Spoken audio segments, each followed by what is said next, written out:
다윗의 실패와 회복, 그것이 오늘 말씀의 주제입니다.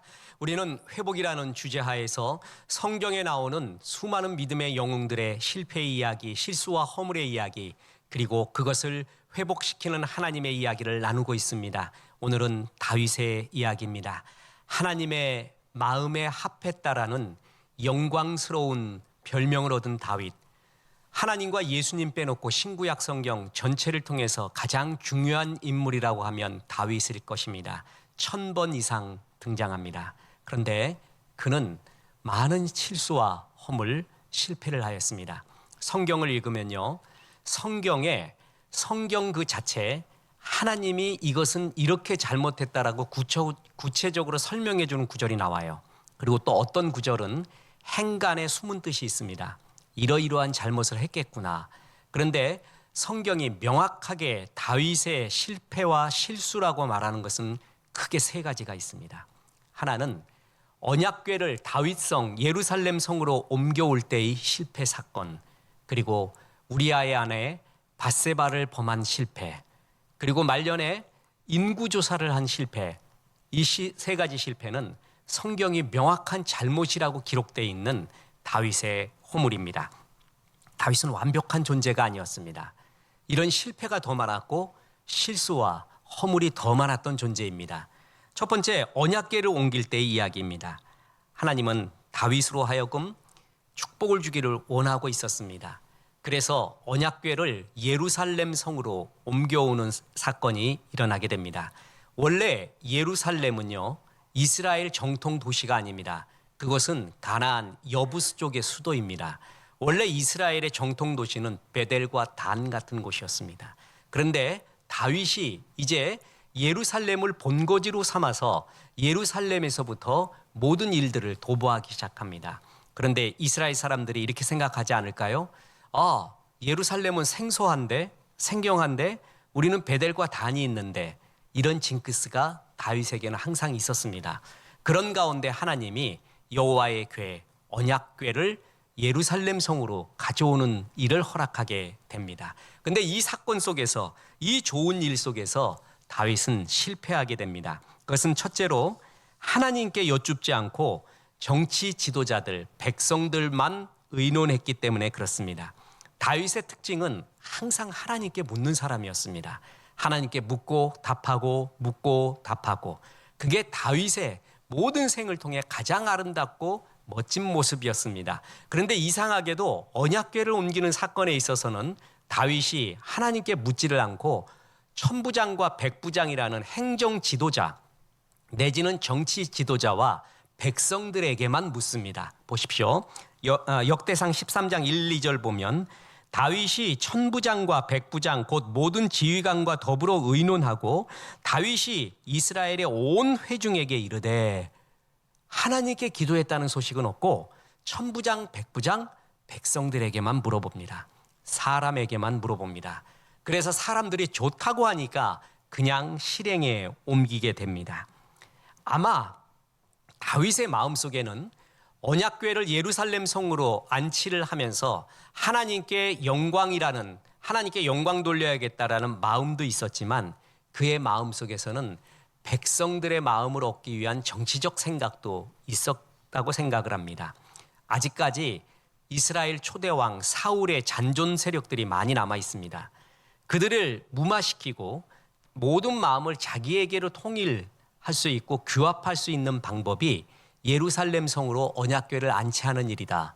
그래서 천부장, 백부장, 이스라엘 백성들의 마음을 사기를 원했습니다. 그래서 그들에게 물어봤습니다. 사람에게만 물어본 것입니다. 그랬더니 사람은 다 오케이 했는데 하나님께 묻지 않은 것, 이것은 신앙 생활에 있어서, 성경에 있어서, 성경의 가치관에 있어서 엄청난 차이입니다. 인본주의 인문학자들은 잘했다고 할 것입니다.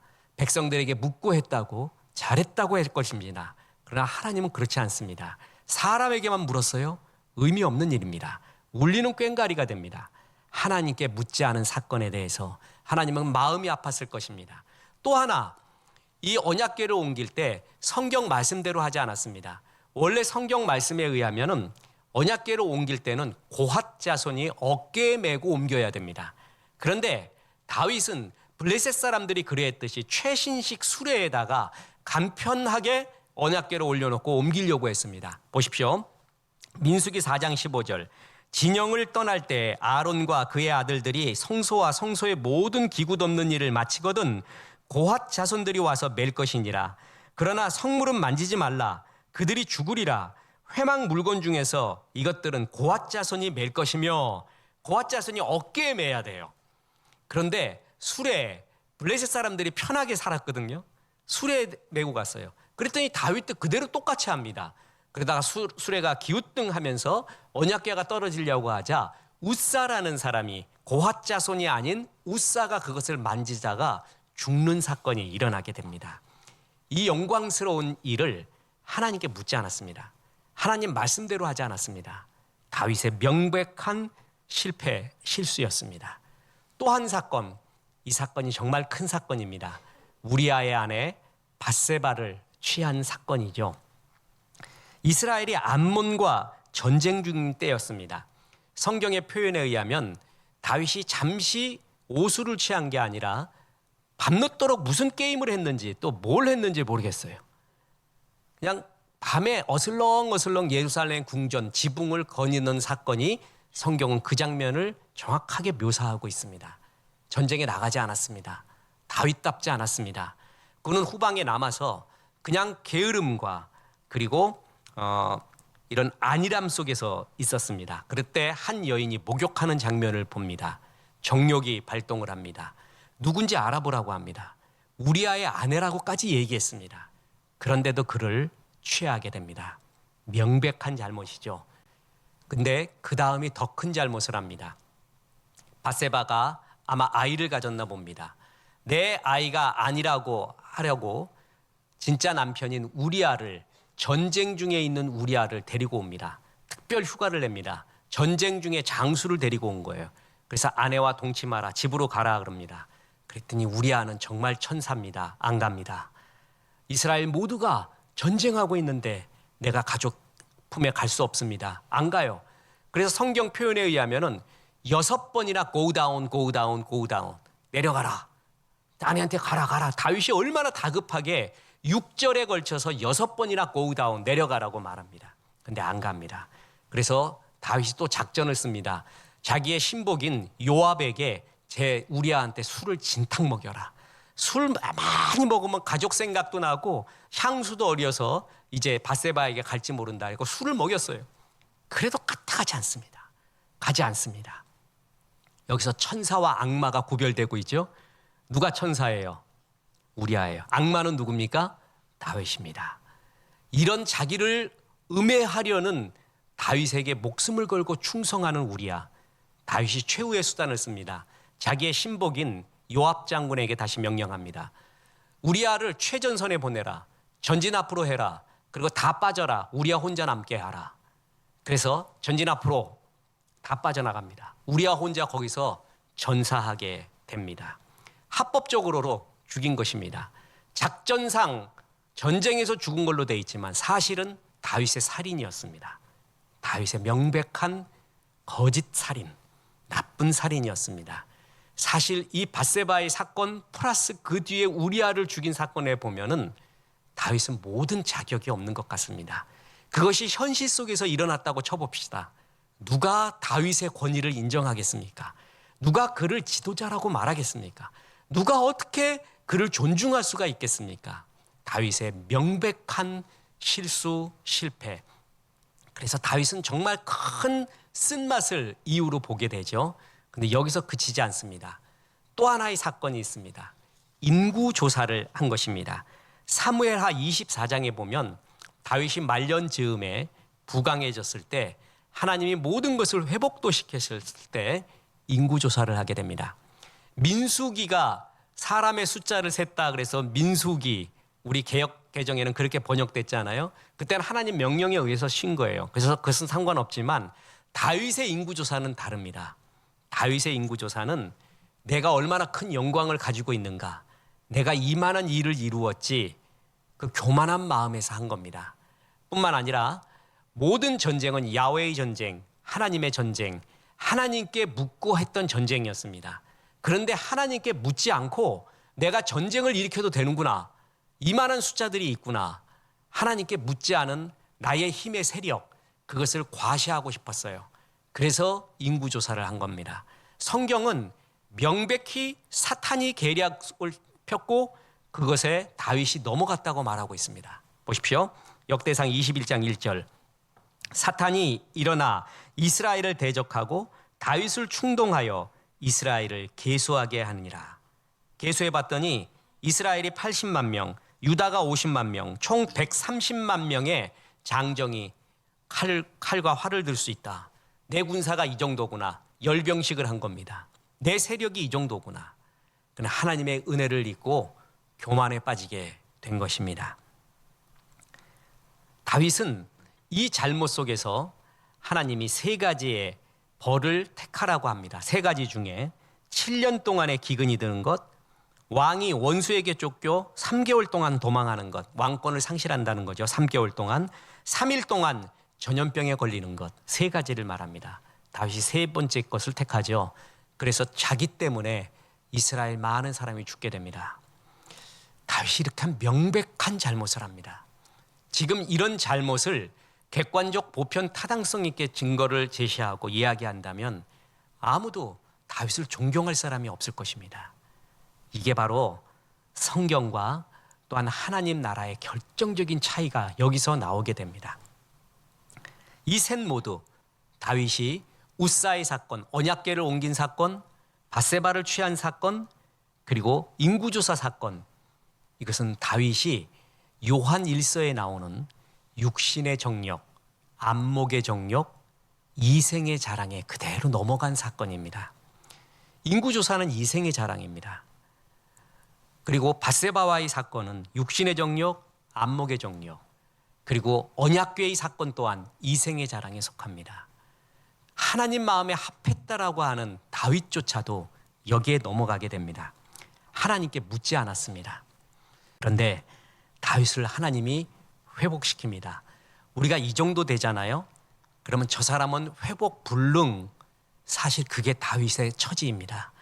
다윗을 현실로 놓고 보면은요, 그는 회복 불능입니다. 그런데 그 다윗을 하나님이 다시 회복시켜 줍니다. 이게 세상과 정말 다른 일입니다. 성경을 해석할 때요, 언제나 해석의 방법 중에 하나가 두 가지 측면을 동시에 봐야 된다는 거예요. 저 사람이 잘했을 때 신적인 측면이 뭐냐, 그리고 인간적인 측면이 뭐냐, 두 가지를 봐야 됩니다. 그래야 좌로나 우로나 치우치지 않습니다. 다윗의 회복에는 신적인 측면, 그리고 인간적인 측면이 있습니다. 신적인 측면은 하나님의 절대 은혜였습니다.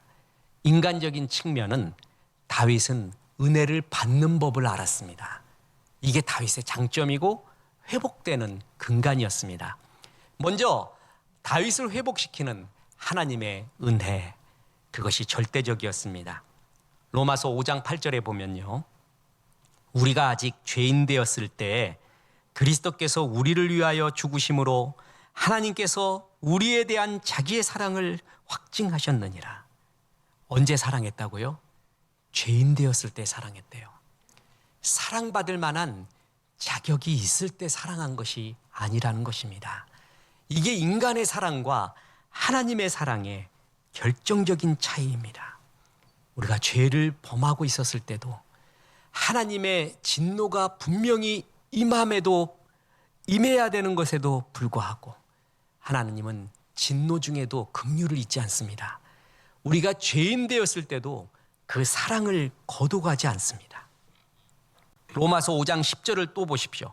곧 우리가 죄인 원수 되었을 때 그의 아들의 죽으심으로 말미암아 하나님과 화목하게 되었은즉 화목하게 된 자로서는 더욱 그의 살아나심으로 말미암아 구원을 받을 것이니라.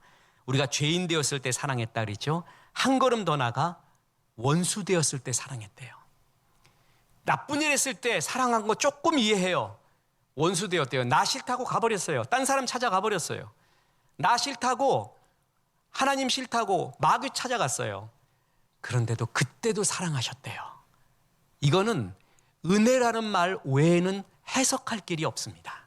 설명할 길이 없는 주의 사랑입니다. 잃은 양 한 마리 때문에 목자는 그 양을 찾아 길을 떠납니다. 그리고 그 양을 메고 오면서 기뻐 잔치를 합니다. 양 한 마리 값보다 더 드는 잔치를 합니다. 이거를 세상 사람들이 보면 이해할 수가 없습니다. 이렇게 말할 것입니다. 최대 다수의 최대 행복 모릅니까? 많은 사람을 유익하게 해야죠. 한 사람, 하나, 양 어쩔 수 없습니다. 그 한 마리 양 때문에 나머지 양이 위험에 처할 수도 있습니다. 그 한 마리는 포기해야 됩니다. 그게 세상 정의입니다. 인공지능 AI에게 이 가운데 뭘 택할까라고 말한다면 당연히 잃은 양 하나 없애버리라고 합니다. 그게 이 세상이 유지되는 길이라고 분명히 얘기할 것입니다.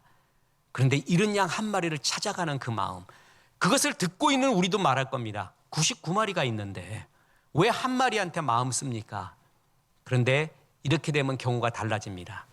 그 한 마리가 나였어요. 내 자녀였어요. 그런다면 이야기가 달라집니다. 나 하나 구하기 위해서 목자가 왔어요. 가치도 없는 나에게 돈 더 들었어요. 나 데리고 왔다고 잔치 벌이는데 나 양 한 마리 값보다 더한 잔치를 벌려요. 이거 어떻게 이해해요? 그거를 당한 양, 내가 그 양이었다고 쳐보세요. 고개 숙일 수밖에 없습니다. 아무 할 말이 없습니다. 그냥 할 말이 없어요. 말을 잊어버려요. 그냥 감사합니다. 그냥 눈물을 흘릴 수밖에 없어요. 이게 은혜를 가진 자예요. 그 양이 나였구나. 그 한 마리 양이 나였구나. 하나님은 이렇게 은혜를 베풀어요. 보십시오. 탕자가 집안 재산 다 갖고 나가서 탕진하고 왔습니다. 자기 목 달라고 해갖고요. 형이 바라보고 봤더니 그 동생이 미워 죽겠습니다. 정의롭지 못합니다. 그래서 그 동생이 돌아오는 걸 보고 아버지가 반기는 걸 보고 반기다 못해 그는 종이라고 나를 종으로 여겨주세요라고 왔는데 아들의 이름을 복권시켜주고 더 큰 잔치까지 벌이는 걸 보고 형은 이해할 수가 없었습니다. 그래갖고 자기의 우리의 재산을 창기와 함께 배설해버린 자기 동생을 동생이라고도 부르지 않습니다. 성경 어디에도 보면 창기와 함께 그런 일을 했다는 것은 얘기하지 않습니다. 과장 확대하는 겁니다. 화가 났습니다. 그래서 그런 사람한테는 줄 자격이 없죠. 이건 정의롭지 못합니다. 그게 바리새인의 얘기예요. 서기관의 이야기예요. 그게 세상의 논리이기도 합니다. 그런 자는 벌 줘야지 사랑을 줄 수가 없는 거예요. 그건 벌을 줘야 정의가 이루어집니다 라고 말합니다. 그런데 그를 받아들입니다. 이게 은혜입니다. 이거는 세상의 정의보다 더 큰 설명할 길이 없는 하나님의 사랑입니다. 그래서 하나님의 은혜로 찬송할 때마다 이슬이 맺히는 것입니다. 나 같은 죄인이 용서함 받아서 주 앞에 옳다함 얻으니 이 찬송할 때마다 가슴에 이슬이 맺히는 것입니다. 다윗은 이 은혜가 가슴에 있었습니다. 그래서 이런 고백을 했습니다. 시편 23편 6절에 내 평생의 선하심과 인자하심이 반드시 나를 따르리니 내가 여호와의 집에 영원히 살리로다. 선하심과 인자하심, surely your goodness and unfailing love will pursue me all the days of my life. unfailing love. 실패하지 않는 사랑. 주의 사랑은 실패하지 않는데요. 그리고 수준이 떨어지지 않는데요. 수준이 떨어지지 않는 그 사랑이 끝까지 나를 사랑하셨구나. 그 실패하지 않는 사랑이 끝까지 내 일생을 추적하고 있구나. 이런 노래를 부른 거예요. 다윗이 회복할 수 있었던 것은 바로 이러한 하나님의 은혜. 그래서 여러분, 기도할 때마다 제일 좋은 기도가 있습니다. 주님, 나를 불쌍히 여겨 주옵소서. 주님, 주의 은혜를 주옵소서. 내 아들, 딸에게 주의 긍휼을 주옵소서. 주의 은혜를 주옵소서. 은혜를 잊어먹잖아요. 그러면 공로의식이 생깁니다. 내가 이러이러한 일을 하는데, 내가 이만큼 했는데, 그 다음에 들어오는 게 뭐라고요? 무슨 귀신이 들어온다고요? 섭섭 귀신이 들어옵니다. 내가 이만큼 하는데, 내가 이 정도인데. 탕자의 형이 그랬습니다. 섭섭 귀신이 들어옵니다. 은혜를 잊어먹고 은혜에 대한 헌신을 잊어먹고 내가 이 정도 했는데 공로의식이 들잖아요. 그러면 섭섭 귀신이 들어오고 불평하고 불만하게 되고 교만해집니다. 마귀가 교회의 최고로 중요한 게 은혜라는 걸 알아요. 그 은혜를 깨버리는 게 있어요. 그게 공로의식이에요. 그게 교만입니다. 조금이라도 이게 들잖아요. 고개를 숙이세요. 이것만큼은 철저하게 회개하세요. 정말 날 써주시고 나를 여기까지 인도해 주신 것도 감사한데, 근데 내 값을 매기기 시작해요. 내 공로를 내세워요. 이러면서부터 뭐예요? 모든 불평, 불만, 교만이 시작이 돼요. 은혜를 못 받아요. 하나님의 은혜가 은혜되게 해야 됩니다. 다윗이 회복할 수 있었던 것, 그것은 철저한 하나님의 은혜였습니다. 그러나 또 한 가지의 측면, 인간적인 측면이 있는데, 다윗은 은혜를 받는 줄 법을 알았습니다. 하나님과 친밀했습니다. 이거 굉장히 중요한 다윗의 요소입니다. 한마디로 그는 은혜를 받는 법, 사랑받는 법을 알았어요. 은혜가 은혜되게 하는 법을 알았어요. 솔로몬, 히스기야, 엘리, 이 사람들은 은혜를 받았어요. 근데 그 은혜가 헛된 은혜가 돼버렸어요. 은혜를 유지하고 은혜를 감사하는 법을 모르고 헛된 은혜로 만들어버렸어요. 보세요. 고린도후서 6장 1절에 우리가 하나님과 함께 일하는 자로서 너희를 권하노니 하나님의 은혜를 헛되이 받지 마라. 은혜를 주었어요. 은혜 가운데 일하게 했어요. 그런데 그 은혜를 헛되이 받습니다. 은혜를 망각했다라는 것이죠. 헛된 은혜로 만들어버린 거예요. 그래서 몰락하게 됩니다. 다윗은 이 은혜를 받는 법을 알았고 은혜를 간직하는 법을 알고 이 은혜에 감사하는 법을 알았으니까. 그래서 은혜 위에 은혜를 하나님이 계속 주신 것입니다. 그는 말씀 전해주는 사람, 하나님의 말씀 전해주는 사람을 가까이 했습니다. 하나님과 친밀했습니다. 사울 왕은 다 죽여버렸어요. 그런데 다윗은 실수와 실패는 사울 왕과 거의 동일하게, 아니 사울 왕이 범하지 않은 더 큰 도덕 윤리적 잘못을 범했어요. 그런데도 하나님의 사랑을 입은 것은 그는 하나님과의 친밀함이 있었어요. 아름다운 관계가 있었어요. 그래서 하나님 사람들을 가까이 했어요. 보세요. 밧세바와의 범죄 사건이 일어나자 하나님이 나단 선지자를 보냅니다. 그랬더니 사울 왕 같으면 그 나단 죽여버릴 수도 있습니다. 왕권으로 유언비어 살포죄로 죽여버릴 수가 있어요. 그런데 그 나단이 말하자 다윗은 바로 회개를 합니다. 보십시오. 사무엘하 12장 13절 다윗이 나단에게 이르되 내가 여호와께 범죄하였노라 하매 나단이 다윗에게 말하되. 이게 다윗이에요. 다시 말합니다. 다윗은 실수를 안 하고 실패를 안 한 사람이 아니라 그것을 하나님 말씀으로 받자 바로 돌이키는 사람이에요.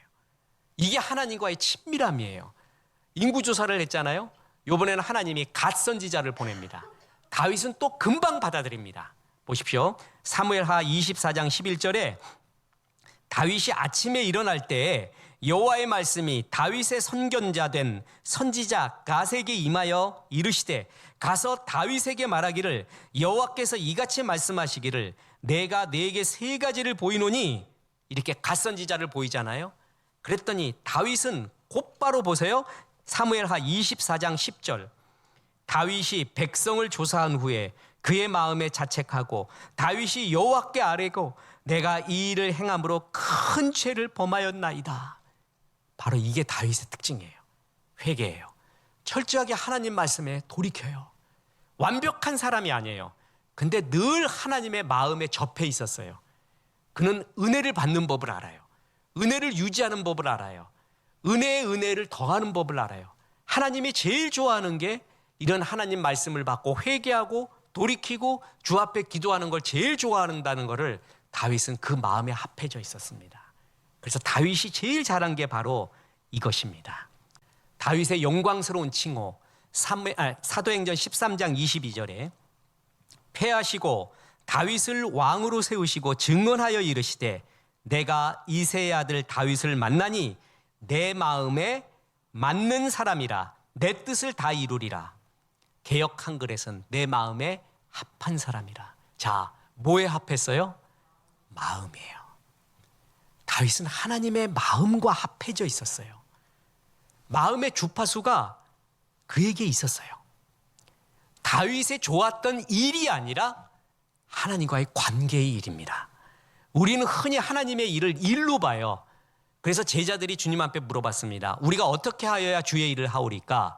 예수께서 대답하여 가라사대 하나님의 아들 보내신 자 아들 예수 그리스도를 믿는 것이 하나님의 일이니라. 사람들은 일의 차원으로 물어봤더니 예수님은 관계의 차원으로 말합니다. 다윗은 하나님 앞에 훌륭한 일을 한 거 크게 많지 않습니다. 그러나 늘 하나님 마음에 합해져 있었습니다. 그는 하나님의 은혜와 사랑을 받는 법을 알았어요.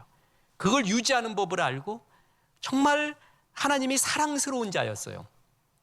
우리가 자녀를 대할 때 완벽한 자녀, 진짜 빈틈 하나 없어. 이것이 그냥 잔소리하거나 회초리 들 게 하나도 없어. 그런 애도 있지만 없을 거예요 아마. 근데 한 놈은 이래요. 맨날 잘못했대. 엄마 잘못했어요. 아빠 잘못했어요. 다시는 안 그럴게요. 엄마 아빠하고 껴안을게요. 난 댕댕이 유튜브 있잖아요. 도그. 그 댕댕이 유튜브를 볼 때 제일 감동스러운 게 뭐냐면 이놈이 큰 개인데 잘못을 했어. 그때 주인이 뭐라 그래요. 그러니까 얘가 와서 주인한테 안겨. 큰 놈이 안겨서 막 얼굴을 부비고 있어요. 그러니까 주인이 막 웃어요. 우리는 완벽한 개를 기르는 게 아니잖아요. 사랑스러운 개를 기르잖아요. 우리는 죄를 보면서 완벽하지 않아요. 하나님이 우리에게 바라는 게 완벽한 게 아니라 정말 사랑스러운 마음, 아버지를 좋아하고 아버지의 마음을 늘 들으려고 하고 기도하고 돌이키고 회개하고 있는 이런 마음을 좋아하는 거거든요. 애가 눈물 뚝뚝 흘리면서 잘못했다고 할 때 얼마나 사랑스럽습니까? 그때가 진짜 사랑스럽잖아요. 뭘 잘하고 왔을 때도 좋지만 잘못했을 때 엄마를 믿고 정말 잘못했다고 할 때는 더 기억에 남아. 진짜 기억에 남는 게 그거잖아요. 바로 그런 마음이 다윗에게 있었다는 거죠. 다윗이 그런 하나님과의 친밀함이 있었어요. 제일 친밀한 것이 나를 지배합니다. 어떤 사람은 자기 생각과 제일 친밀해요. 어떤 사람은 사람들의 말과 제일 친밀해요. 친밀한 것이 나를 지배합니다. 내 그릇에 예수를 담고 있잖아요. 그럼 내 그릇이 깨져요. 고난을 당해요. 어려움이 와요. 근데 예수가 흘러넘쳐요. 근데 내 그릇에 교만이 들어가 있어요. 육신의 정욕, 안목의 정욕, 이생의 자랑이 들어있어요. 결국은 드러납니다. 결국은 저 사람 뿌리가 저거였구나라는 게 보여요. 그건 시간이 지나봐야 돼요. 일상을 지나봐야 되고 그리고 고난을 겪어봐야 돼요. 저도 처음에는 뭣도 몰랐습니다. 근데 목회하면서 깨달은 게 있어요. 사람은 절대 시간 지나봐야 된다. 시간을 지나봐야 돼요. 일상을 지나보고 고난을 지나봐야 알지 그 전에 판단할 것이 절대 아닙니다. 지나봐야 알아요. 그때 그 속에 정말 소중한 것이 나오기 시작을 해요. 근데 그 마음의 뿌리에 예수가 있는 사람이 있어요. 어떤 사람은 교만이 있는 사람이 있고요. 자랑이 있는 사람이 있고요. 근데 예수의 은혜에 대한 사모함, 하나님의 은혜의 사모함이 뿌리에 있는 사람이 있어요. 그 사람 정말 주의 은혜를 늘 사모하고 있어요. 그게 갈수록 드러나요. 그게 다윗과 같은 사람이에요. 다윗이 그게 있었어요. 완벽한 사람은 아니지만 주의 은혜 아니면 살 수 없다라는 그 마음의 뿌리에 그것이 있는 사람이었어요. 이 사람을 하나님이 제일 좋아하는 거예요. 그것이 다윗이 다윗 될 수 있었던 이유입니다. 하나님의 전적인 은혜, 그 은혜를 받을 줄 아는 사람, 사랑받고 은혜를 받을 줄 아는 사람이었다는 거죠. 그 친밀함이 다윗의 특기였고 그것이 다윗이 하나님 마음에 합했던 거고 그것이 하나님이 회복시켜주고 역사에 남는 최고의 성군으로 주님이 높이 세운 이유입니다. 저는 생존 탁구를 하고 있습니다. 즐거운 탁구도 하지만 탁구 하나 칠 때마다 당뇨야 물러가라, 스트레스야 물러가라, 그리고 심근경색이야 물러가라, 뭐야 물러가라, 그러고 칩니다. 내가 사람 얼굴 생각하고 치지는 않습니다. 그 정도는 아닙니다. 어느 목사님들은 테니스하거나 볼링할 때 사람 얼굴 세워놓고 한대. 거기다가 내가 좀 그냥 전 그러지는 않습니다. 치는데 초보자들이 와요. 그러면 탁구에 십계명이 있습니다. 초보자의 십계명이 있는데 초보자가 얼굴 둘 곳이 없어요. 인자가 눈 둘 곳도 없어. 와자 꽂아놓은 보릿자루예요. 고수들끼리만 팡팡 치고 있는데 내가 어디서 끼어요. 그래서 5명 중에 1명 남습니다. 나머지 가버려요. 그래서 근데 이해를 해줘야 되는 게 조금 탁구깨나 친다는 사람, 저 같은 경우를 한번 보세요. 나는 생존을 위해 간다 그랬잖아요. 정말 어려운 시간, 죽게 서약까지 하고 아내하고 정말 약속해갖고 이게 주의 일이다. 그래서 가서 운동 1시간 반을 합니다. 전 땀을 내야 됩니다. 땀이 팍 나야 돼요. 당뇨 제로, 심근경색 제로. 그러면서 그냥 계속 땀을 뻘뻘 내야지만이 목회를 유지할 수 있는 건강과 그게 돼서 이거 하나 붙잡고 가요. 근데 초보자 걸렸네 그날. 그래갖고 치세요. 그래. 예, 하나 둘. 공 줍는데 30분 걸려. 허리 아파 죽어요. 허리 부러져요. 그래 공 줍고 또 재미는 하나도 없고 땀은 하나도 안 났는데 30분 다 날라가. 1시간 날라가고 집에 오면 허탈해요. 그래서 좀 고수로 하고 치고 싶어요. 그럼 저 멀리서 그냥 빵빵 드라이브 치면 땀 나고 좋잖아요. 그래서 초보자들은 잘 안 치려고 그래요. 좀 하는 사람들이. 그런데도 어쩔 수 없이 쳐주잖아요. 그런데 어떤 초보자는 정말 잘 남아. 5명 중에 남은 한 사람. 그 사람의 특징이 뭔지 아십니까? 사랑받는 법을 알아요. 어떻게 해야 사랑받는 줄을 알아요. 그 사람이 남습니다. 어떤 초보자 걸리면요, 이렇게 고마워해야 돼요. 일단 고소하고 치면은요, 나 같은 사람을 쳐주는구나. 내가 회비 내고 오지만 그건 또 그 얘기고, 그건 탁구장 이용료고, 그건 들어와서는 고수가 쳐주면 고마워하는 마음이 첫째 있어야 돼요. 그리고 법칙이 있습니다. 10분 이상 치지 말 것. 왜냐하면 10분 이상 치면은 고수는 힘들어 죽겠어요. 이제 나 운동하러 왔는데. 근데 10분 이상 끝까지 잡고 있는 사람이 있어. 1시간을 그냥. 이건 나한테 딴 사람한테 가면 죄인이래. 악인이래. 그러면 안 된대. 당신은 나한테 쳐줘야 된대. 그런 마음이 있는 사람이 있어요. 그러면 이제 질려갖고 안 갑니다. 그 사람한테는. 그런데 10분만 쳐주세요. 그리고 그것도 웃긴 게 10분만 쳐주세요. 잘하십니다. 고맙습니다. 캔커피라도 하나 갖고 오고 정말 잘하시는데 나는 언제쯤 그게 될까요? 고맙습니다. 그럼 그 사람이 있잖아요. 그 다음에 가서 또 10분 치실까요? 이러는 거예요. 또 치실까요? 그러면 나한테만 10분이고 딴 사람한테도 10분이거든 이 사람. 또 딴 사람도 10분이고 이 사람은 2시간 치고 가. 그런데 그렇게 사랑받는 법을 알아요. 사랑을 받는 법을. 이 사람이 살아남더라고요. 내가 거기서도 성경의 법칙을 알겠어. 다윗은 은혜를 받는 법을 알아요. 어떻게 은혜를 받고 사랑을 받는가. 그게 하나님 마음에 쏙 맞아요. 그래서 이 사람한테는 고급 기술도 가르쳐주고 싶어. 이렇게 쳐야 돼. 이렇게 마지막에 힘을 딱 주는 거야. 이렇게 해야 돼. 막 가르쳐주고 싶은 사람이 있어요. 어떤 사람 시간만 빨리 가라. 이런 사람이 있고. 그러면 어떤 사람이 사랑이 가는가? 사랑스러운 사람이 사랑 가요. 탁구를 잘 치는 사람이 사랑이 가는 게 아니라 사랑스러운 사람이 있어요. 다윗이 그런 사람이었어요. 마음껏 주고 싶어요, 하나님이. 그만큼 하나님 마음에 늘 기도하고 묻고 잘못해서 잘못했다 그러고 또 돌이키고 하나님 또 잘못했습니다.